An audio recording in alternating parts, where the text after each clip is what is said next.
You know where you are!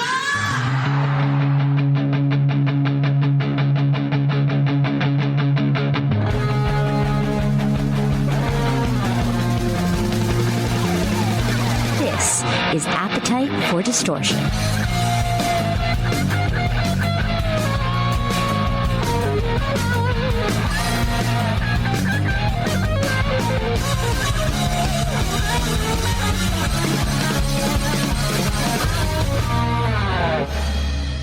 Welcome to the podcast, Appetite for Distortion, episode number 497. My name is Brando. Welcome back to the podcast, Mr. Eric Dover. How are you, sir? Doing great, Brando. Good to see you again. Yeah, likewise. I was telling you just off the air because you were on, I think, in 2002, and my listeners, I obviously it's all about. I try to make this podcast not about me, but sometimes I can't help it. So, like when I lose a tooth from a car accident and I'm hiding behind the microphone, I have to bring it up. So recently, I had edited just a highlight from our interview back then, and I'm just seeing my face hiding behind the microphone to hide my lack of a tooth. Now I have the implant in. Looks nice, right? Looks real. Yeah. And Fine job your dentist did. I think he did. And then I had my old backup pair of glasses on because my original ones were broken in the car accident. And now I have these nice, there's no reflection in these. So now I'm just glad I can have an interview with you where I feel like I don't look like I was in a car accident. So thanks for thanks for coming back on. Well, thanks for having me. I look at myself and feel like I've been in a car accident even though I haven't. So that's just age, right?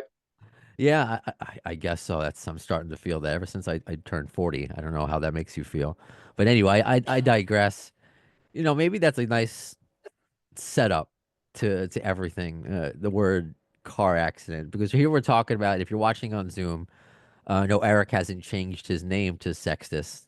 That's the name of his band that's been around for, God, no. How long has Sextus been around? For 30 plus years? Over 25 years since I initially came up with the project. Yeah. Wow. It started in like 1999. So. Wow. I mean, it's been a while.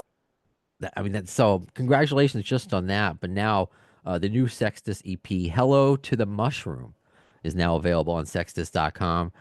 And I wanted to bring up Car Crash because, if you don't mind, I love your sense of humor, which is portrayed in the video, which we're gonna get into it for your single. I just had it up here. What's the name of your single? I just had it up here. Lothario. Lothario. How did I forget that? Because I had this whole setup where I'm going to start to call you Eric Lothario Dover because I haven't heard that word in a minute. So Lothario. So if you go to your Facebook page, just facebook.com/Sextus Music. If you don't mind, because you shared it, it's a bad review of your album, and I think if anything, I think it works in your favor. So if you don't mind me setting this up, bless you to I don't know if you heard my wife sneeze. Bless you. So I have baby Brownstone, by the way, my almost 2-year-old who may join us at any point, but he was dancing to Lothario earlier.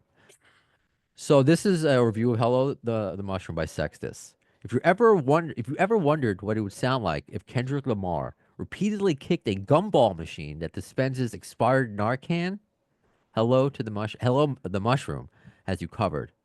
This album stumbles through genres like a drunk uncle at a wedding, knocking over new wave, glam rock, and whatever was left of Sextus dignity on the way down. The production is so bafflingly chaotic that even the AI-generated elevator music would beg for a remaster. It's as if somebody locked David Bowie, a kazoo orchestra, and a malfunctioning speak and spell in a garage and told them to work it out. Spoiler alert, they didn't. I disagree. We'll get to that. But still, a lot of these things I think are just, I don't know. I see you're smirking. It's fun. It's one more paragraph, so it's almost over, thankfully. Sextus somehow makes the Shags sound like the Juilliard virtuosos, delivering performances of so off kilter they could be used to calibrate a seismograph. The lyrics are either profound or the fever dream of a man who fell asleep reading conspiracy forums while huffing glue. It's impossible to tell. If music could have a physical form, this album would be a pile of melted cassette tapes found in the backseat of a car that's been sitting in Death Valley since 1994.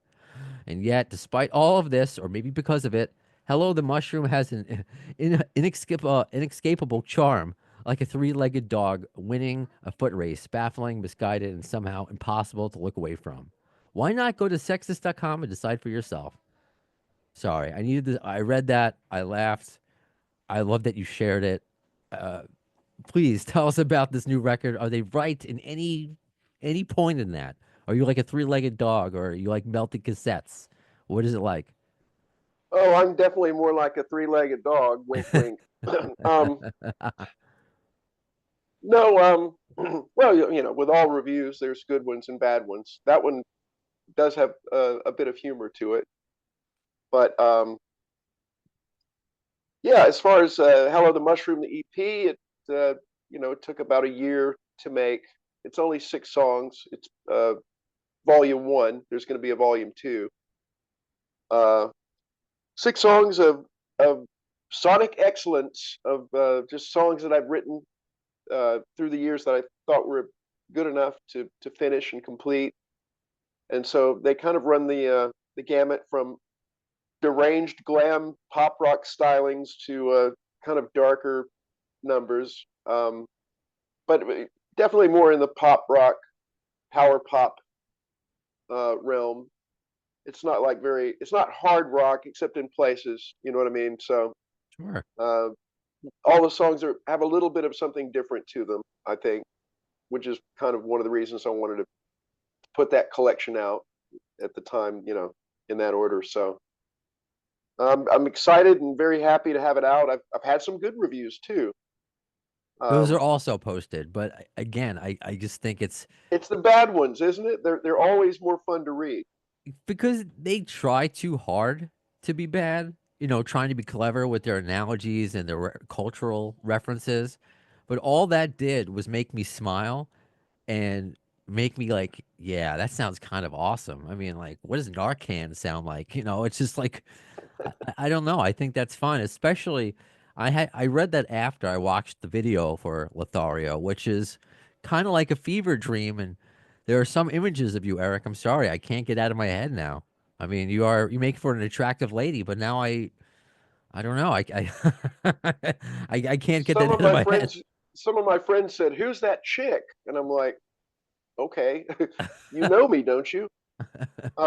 Yeah, I mean that was a lot of fun to do because for those, I'm not going to spoil it for who hasn't seen it, but I'm playing a myriad of different characters, Mhm. and go check it out. It's also a western, so I'm a big fan of Ennio Morricone and all those Clint Eastwood movies and things from the day. I mean, all the cowboy movies I grew up watching anyway. But I thought it would be a little more fun to do something like that to get the point across of the song rather than just another check me out. I'm in a rock band video. Here's my abs and shit.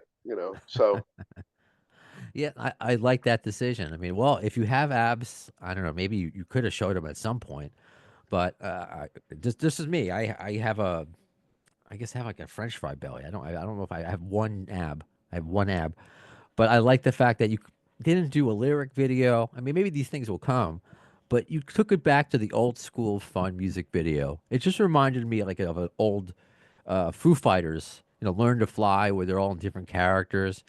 So is that something that you've always enjoyed doing, whether it's in a music video, or do you have any sort of performance chops? Were you ever in Guys and Dolls in a community theater, anything like that?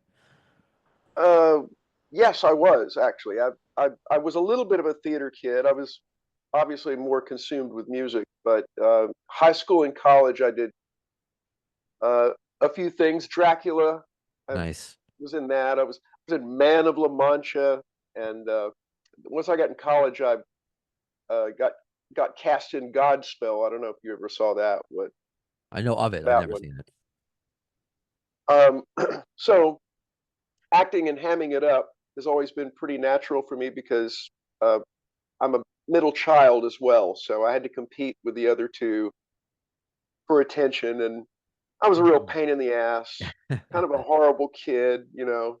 It's a wonder my parents didn't drown me, but thankfully they didn't. So, but just doing things like that, making up skits, is the stuff that you do in childhood, but it seems to have carried over into my adult life because uh, I can sit around and just laugh about anything for hours, or make up parodies, you know, different song lyrics to classic rock songs, or uh, just anything to promote mirth and little bit of happiness in what could be an otherwise unspectacular, boring life. You know, just try to make things interesting, shake it up a little bit. Yeah, I thought you were gonna say, I don't know about an uninteresting and boring life. I would just thought you were gonna say, the way the state of the world is in relief. But it's interesting how you phrased it like that because I would, and listeners and fans of yours would look at you and say, not a boring life. Is that just the feeling you have, like that you feel? Is there more that you could be Well, doing or wish you could have done? I kind of meant it more like just your regular day-to-day grind. You know what I mean? Oh, And okay, how that can get repetitive and boring. I wouldn't say that I've had a boring life by any stretch of the imagination. okay. I was like, damn. Um, but but you know, you get in these ruts, whether it's creatively or in your job or whatever. So I think I try to rail against that, and you know, I mean, you ask anybody that knows me, I'm gonna try to crack a joke at some point if the opportunity presents itself. But yeah, Same here. just to shake things up, you know. Yeah. Sure. Even if it bombs. I'm like, even if you're not laughing with me, if you're laughing at me, as long as you're laughing, whatever. That's always a goal of mine. So that's definitely the case in the video. And again, I don't want to spoil it for anybody just to see Eric and all these different characters. Uh, as far as the song itself, which you can stream right now for Lothario, what where that inspiration come from? You said the video kind of helped tell the story. Where's the story? Because again, Lothario is a. I wish I was known as a Lothario, just a ladies' man, right? Yeah, it's you know like but in a fictional Italian character, you know, it's a Casanova. Yeah. Now, we do know people that are actual Casanovas in real life. They have a touch uh, with people, but in this instance, I wrote it out of. It's really more of a song about the inability to foster intimacy, kind of due to you know a Lothario, in my mind, will fall in love every day, and then by Monday it's over. Um, so I'm not digging at someone that could be considered a Lothario. It's just sort of an observation, and then I sort of coupled that with technology, you know, because everybody is glued to their phone now, and nobody really talks or meets in person. You have a lot of people that have met and got married and had kids from dating apps. That's Yeah. all cool. So the times have changed, you know, for sure. I, Um, I I tried. I refused it for a while, Eric. I really did. I didn't want to do a dating app, and then it's just very hard to meet people. And then there's my wife on the couch over there from Bumble. yeah, it's not unheard of. I have a lot of friends that are like that. Also, uh, poking a little bit of fun at myself in the song, um, because I've sort of lived those words a little bit too. Um, you know, falling in love every week, or I mean, this is kind of going back to my younger days, but I realized what a fool I'd been, and uh, how I never really made any true relationships out of it, Mm. despite my wanting to. Um, so it's a little bit of a dig at myself as well, and it really just meant to have fun with. Is that something? Is there? I hate to ask this, but is Eric Dover still looking for love? Is that something that's other than Oh no, making music? I'm quite happy now. Um, Okay. but but it really came down to when I realized your first love as a musician in a lot of ways is always going to be music. There's no way to really separate yourself from it. I became a lot happier after that. It was just sort of uh, took the clouds away a bit, I think. So, but no, I'm quite happy now, and at this stage of my life, I'm more creative than ever, and I've got new music out, and really excited to keep making more for anyone that wants to hear it. Awesome to hear. Do you plan to tour this EP or do dates or anything live? I haven't ruled it out, but it's not very likely, because I'm Okay. an independent label, and I have been since the inception of Sextus. And uh, I don't know if you've talked to any of your other friends that are in touring bands, but it's gotten to the point where it's prohibitively expensive. Yeah. Um, and I'm a little too well, a little too independent, and I've got to tour the world with some of the greats like Slash or Alice Cooper or Jellyfish. So, and I've hopped in a few vans since then, and toured around Europe and the UK, and even went to India. Excuse me, but in order to do it the way that you really want to do it, you have to admit that it's going to cost a lot of money to finance, and I haven't reached that point yet. So I'm not going to rule it out, but I'm not going to say, "Get ready, kids, I'm coming to your town" yet. Sure. No, you hear so many bands that you just think like, okay, how could they ever have a problem? And they have to cancel dates or touring is you hear that. That's the unfortunate. I don't know if it's a byproduct of COVID and people not wanting to still go out as much or spend the money. It Ticketmaster prices and it hurts the independents, more than anything. So it's difficult to hear but I guess with talking to a creative, you could always get creative with it. We are talking about technology. You're on social media. Any chance of maybe like just doing, maybe like a live performance or a pre-recorded performance? You and a guitar of a song. Or your YouTube page is pretty new. There's a lot of space to put stuff up there. Right, there is, and I have considered that. That's probably a bit more feasible than getting out on the road and working for a company's store, Yeah. which to me, the entire touring industry, the ticket industry, streaming industry, it's all just a company store to me, and I don't know to what extent I can exist in in that paradigm. That pair. I wanted to read. People should just go to your Facebook page because the way you explained, because you used the word paradigm. That's what my brain is stuck on that. The way you explained Sextus music.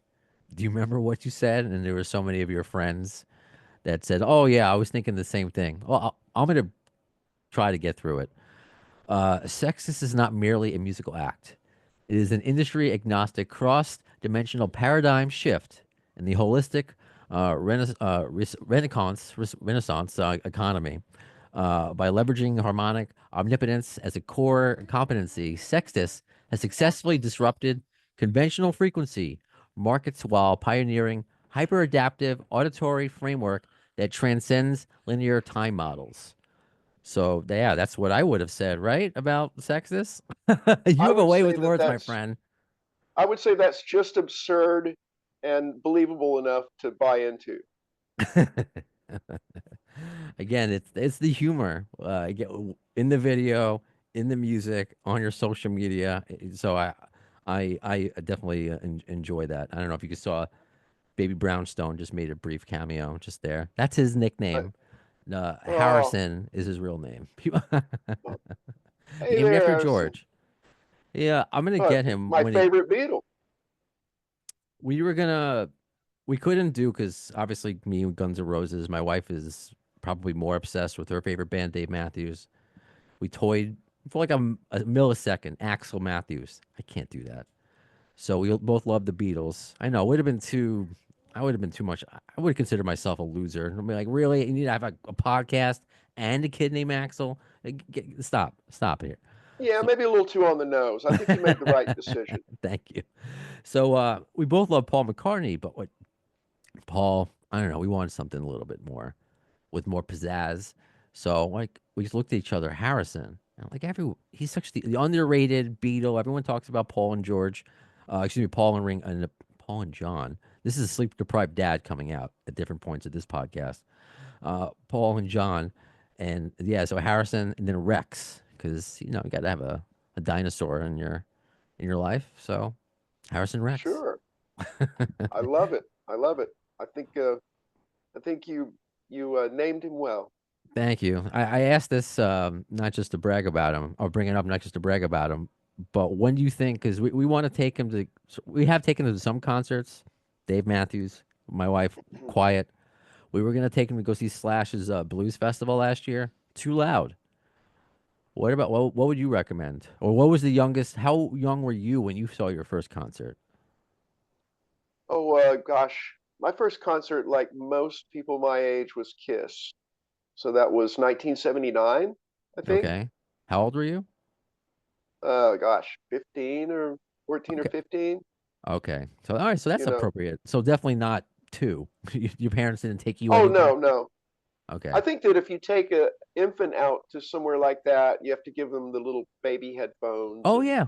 He has headphones. Oh yeah, we're responsible.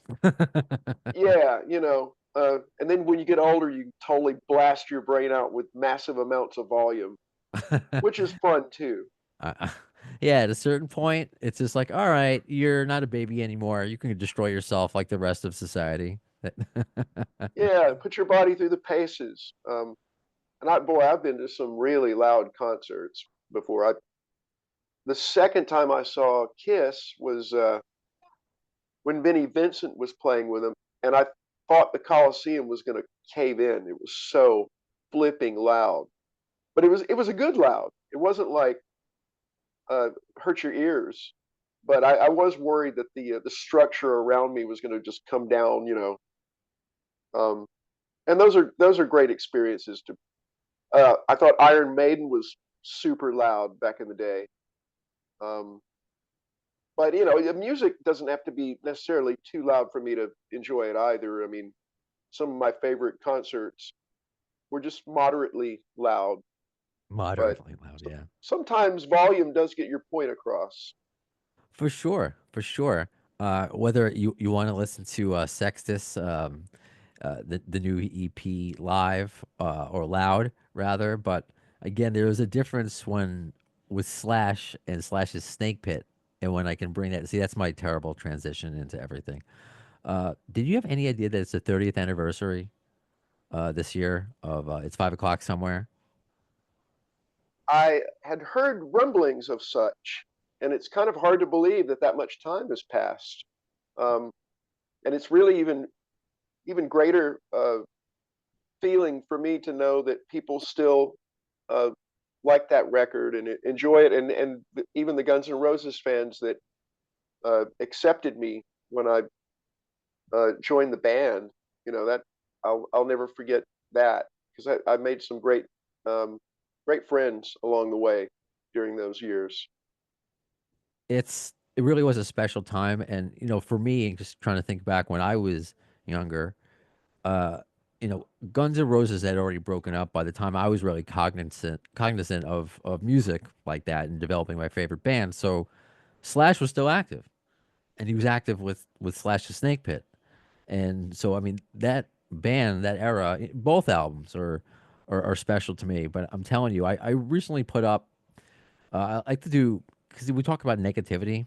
I try to be more positive, especially on social media, where all the negativity seems to really reside. Do underrated songs, things that maybe people want to highlight that don't get talked about enough. So I did an underrated for Slash's Snake Pit. It's 5 o'clock somewhere, and I'm telling you, people still love that album. They love it, and it's just like one of their. They talk about it to this day, and people were excited to come on. So, do you have a? I know you've spoken about it over the years, but is there 30 years later? Is there a specific memory when I tell you that comes to mind? Is it a certain show? Is it a certain song?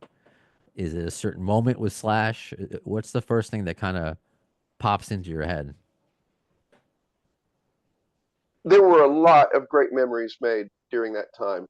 Um, one of the things that I've never been able to experience since was in that brief time period, we went around before the record came out and we were doing promotion. In the old days, a record company would send you on a plane and you would go to certain markets and you'd go to the radio station and play a couple of acoustic songs and take calls, do whatever. And I felt like I was in the Rolling Stones. We were just hanging out, drinking Jack Daniels, smoking on planes in Italy and just getting police escorts and just it felt like Beatlemania and the Rolling Stones all mixed into one. And only a few months prior to that, I'd been sleeping on people's couches in LA. So I went from 0 to 150 in a matter of a few weeks. So it was almost a pinch yourself sort of situation. But that was a great memory. Opening for Metallica was a great memory at Castle Donington. I think that's to date the largest crowd that I've ever played in front of. It was well over 100,000 people, possibly more. It was just humanity as far as the eye could see, Can't even and imagine. people enjoying it too. So, but we had a lot of fun together, and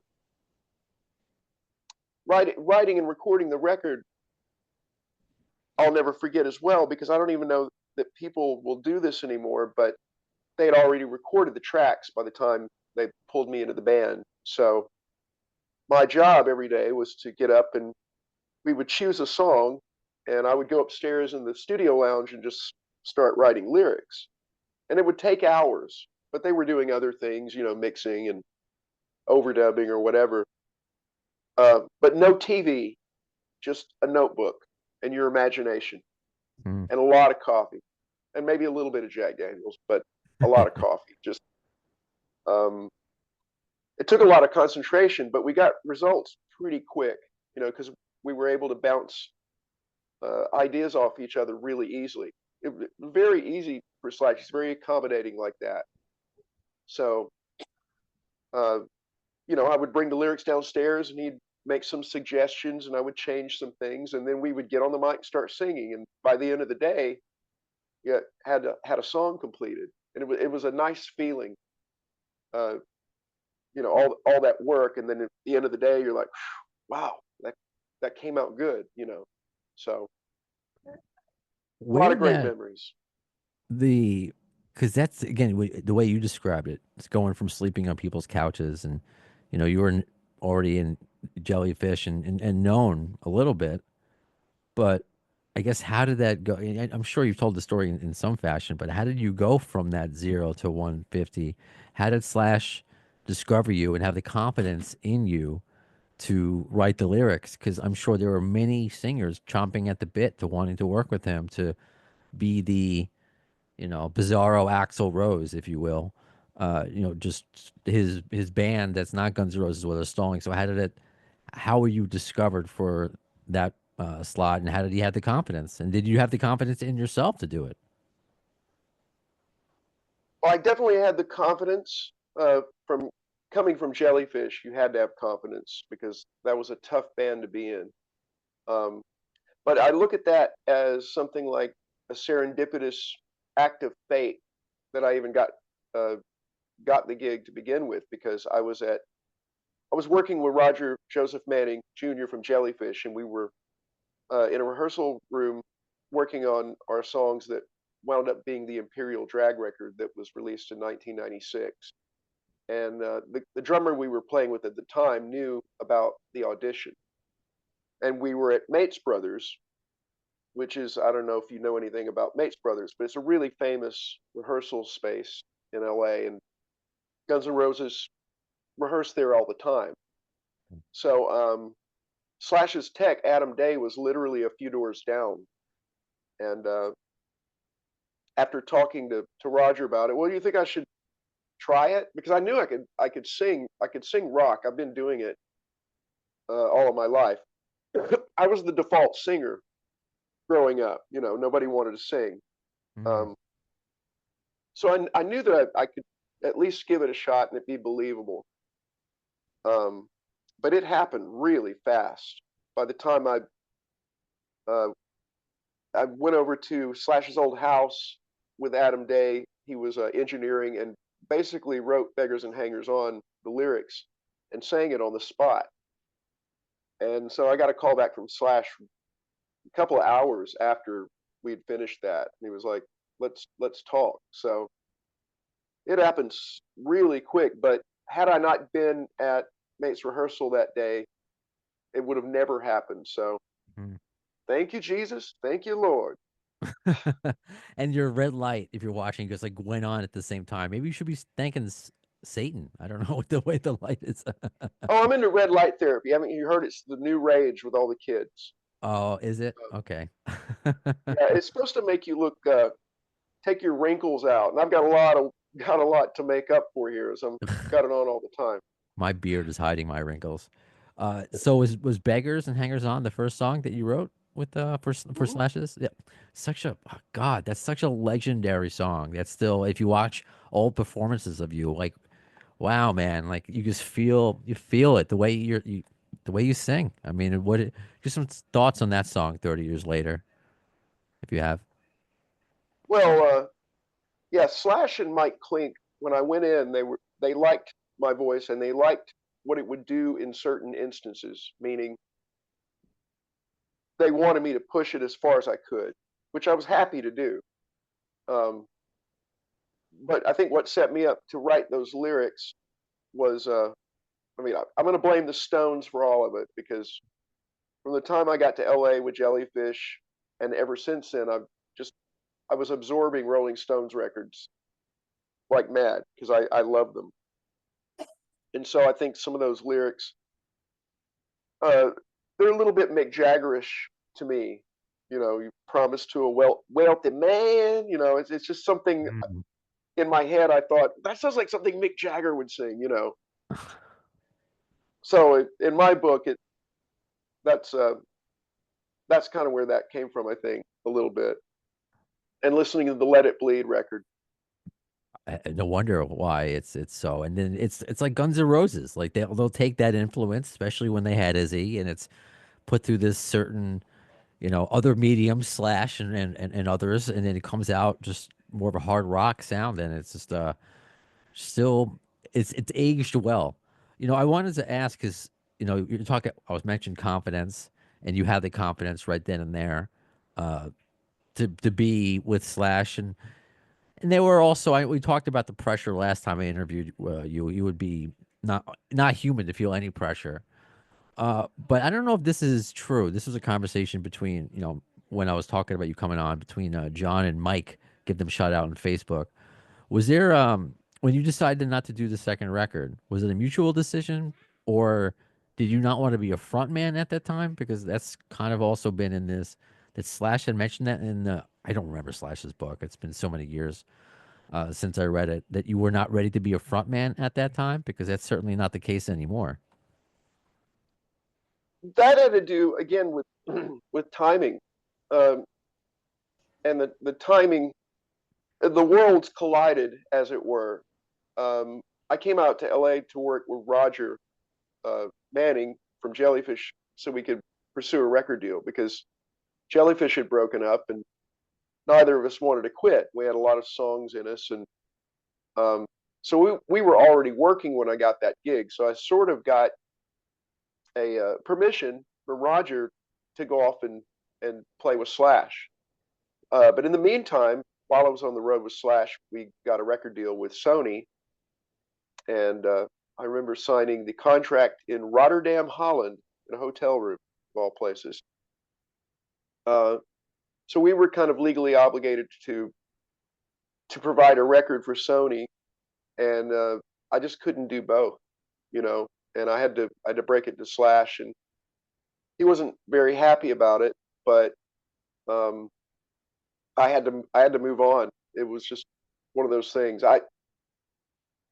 I was under the understanding too when I first got into it that it was going to be a pretty limited uh, experience because Geffen, though they were very supportive of Snakepit, they really wanted a Guns N' Roses record. So that never really died throughout the whole promotion cycle. So for me, the writing was kind of on the wall that I had to go off. I had to go back and do the Imperial Drag record, and I'm glad I did. I don't have any regrets about it. And then they got Rod Jackson, who I think is a wonderful singer. I thought he was perfect fit. Ryan Roxy. So yeah, that's kind of how that went. I mean, it had nothing to do with me wanting to be a front man or not. I just Yeah, didn't I feel think so. compelled, you know. Yeah, because now that I believe we probably discussed this maybe the first time that you were on, but I always my listeners know more than me, so I was like, did I miss something in there? So I just wanted to make sure that I uh, at least clarified that. And obviously, you did make the right decision. I mean um, that second record, Ain't Life Grand, with Rod Jackson is fantastic as well, and you guys have a great era of music. Do you remember though? Because you were talking about Geffen wanting GNR. Is that why Matt left initially? Because he was initially part of Snake Pit, but didn't continue, right? Did he go back to GNR, or what was? Do you remember why he didn't stay? I don't remember very well actually. I mean, 30 years is 30 years. I'm I know. But yeah, he was still in GNR, so I guess it makes sense that he wanted to get on with another GNR record. Um, but I haven't seen Matt in a few years. I assume Okay. he's doing well. Yeah, he's got a Great young player. kid himself. He's got a. I think his daughter is like a maybe a year older than Harrison. So it's cool to see someone.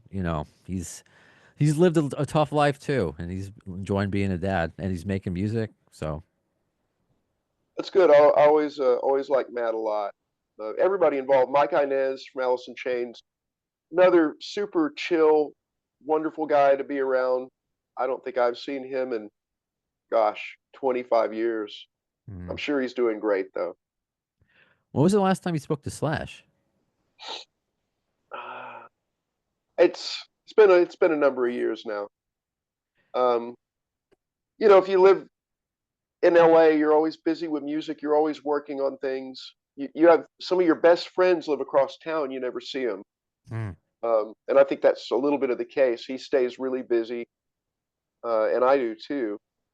But I'm sure one of these days we may bump into each other again and reminisce about old times. But I see him, follow his career like any of us do. So Well, I hope because he's always putting out. I shouldn't say always, but he has in the past put out albums with multiple singers. So just be I don't know. It's always like a fan wish list, like just Dover and Slash one more time. So you never know. So I'm glad at least that door is open. You never know, right? yeah, I don't discount anything. If things happen, they happen, and if not, there's a reason. And I'm just proud of the work that we did together. And I have a lot of respect for Slash as a, a musician. Immense. So I wish him always the best in whatever he pursues. There's another project that involves a Guns N' Roses member that you were involved with, and hopefully I get Mr. Stephen Chesney back on the podcast soon. You did a song or I guess a project with you and vocals and Dizzy Reed on keys. So can you talk about that? Again, Stephen, who when he wants to sounds a lot like Axl Rose, and he's put out songs where people think it's old school Guns N' Roses, but it's actually him. But this is called Agents of Your Demise, which is Stephen Chesney, Eric Dover, Dizzy Reed, Ray Luzier from Korn, and Billy Sheehan from Mr. Big. I mean, that's pretty cool. Can you talk about that project as well? Yes, Steven's a really good friend of mine. We talk literally every day. We have the same sick sense of humor, and during during COVID, oops, I don't know if I'm allowed to say that anymore for the censors. But during the C time, he said, I have this project. Do you want to do it? And we were all sitting at home, pulling our puds. And I was like, yeah, I totally want to do this. And it was a great outlet because, um, Stephen, he's a good writer, great player. And so the songs were already kind of arranged very well. So it was something I could sink my teeth into. And he just set me wild and said, do what you want. And I did what I wanted, and he liked it. So, I um, love. and really, the final product, the uh, final record, sounds fantastic. I mean, he really did it in a very loving way. So, Awesome. Well, people can check that out on Stephen, which is the PH Stephen Chesney's YouTube page. Agents of Your Demise is the name of the project. Nothing's made to last for that, and of course for Eric himself, we have Mr. Mushroom over here. Hello to the Mushroom, Sextus, new EP, new songs. So you're just enjoying this ride, this new EP, or is there anything in the future for Eric Dorf that you see on the horizon that you want to get to? um, really more of writing for Sextus. I mean, that's kind of an ongoing thing. Uh, so I want to keep putting music out. It may get a little bit weirder. Um, I've decided to kind of maybe my music might get weird and unlikable. Let's just put it that way. I don't know yet. I just feel I'm just feeling more experimental. You Maybe do you. dare one say proggish, though I'm not. I'm not in yes or nothing. I just feel like yeah, that's it. I mean, that's the only way I That's can put it. that's the best sell for music. My music is gonna get weird and unlikable. That's the It very well may, and I've sort of like I love pop music and I love pop sensibilities and I love pop arrangements. Everything from the Carpenters to Guns N' Roses to uh, any of these bands that we know and love. But I also like weird music, and misunderstood music, and just like what in the hell is this? Like I actually enjoy stuff like that. So we'll hey. see. Hey, so do I, and so I like what I hear from Sextus. So you can get digital downloads of all of these of Sextus, the new Hello, the Mushroom EP, and all his past albums. Or do I say they when I refer to Sextus? I should say it like so. Their past albums on Sextus.com. Eric, thank you so much for coming back on the podcast today. Thanks for the laughs. Thanks for reminiscing about Snake Pit, and enjoy your red light, and I hope we get to do this again. Thank you, Brando. I've had a great time talking to you, man. Awesome. Hey, So that keep Harrison in line. he's almost nap time. So it's probably my job now to get him because he has to hold on to my ear, right, to fall asleep. And I actually had to get new earrings because he pulled them out. So Wow. it's it's with me. Like last night, first time ever, bed. He's pointing to me, bed, telling me to get into bed, but I was still up doing work. And I probably should take care of my dying, coughing wife back there as well. So I have a couple, Well, couple. here's my 18-year-old right here. Oh, This is Groucho. Groucho. He wants food always. We call him the Sarge because at 6 o'clock every morning he starts yelling, "Get out of bed! I need food." So you know what? Let me So say this. I told you a little bit off the air because I had Todd Kearns on a few episodes ago, and he's a big cat guy as well. And I had it was my wife's cat, but it became my cat. And when we started dating, basically, he had passed, and it was like the one that it was the cat that made me fall in love with cats. And this was like a month or so ago. So I dedicated that episode to GB. I'm gonna dedicate this one to Blackie Clawless, who just both of awesome.